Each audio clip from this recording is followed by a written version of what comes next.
Today I'm going to show you how to get your phone unlocked. This will work for any brand including Samsung, LG, Motorola, Huawei, or any other. If you're new to the channel, welcome on board. We upload a lot of tech videos in the channel, so I'm going to show you how to get your phone unlocked. And the first thing we're going to have to do is to get the IMEI number of the smartphone. To do that, simply dial *#06#. As you will see, the 15-digit number will show up in the screen.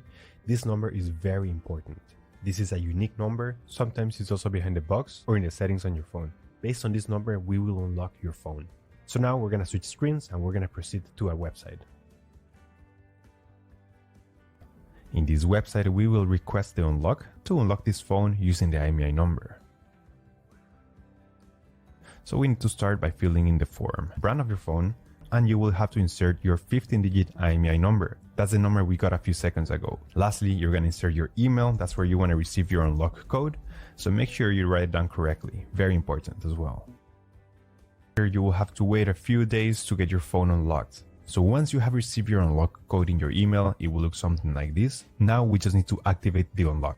And we're going to power off the device and insert the SIM card. It can be any GSM SIM card. Ideally, it should be different than the original carrier, just to test if the unlock works. So when you power on your device, the first thing you're going to see with the new SIM card is this message requiring an unlock code to unlock the network of the phone. So we're going to go ahead, we're going to insert the code, and then it's going to be accepted.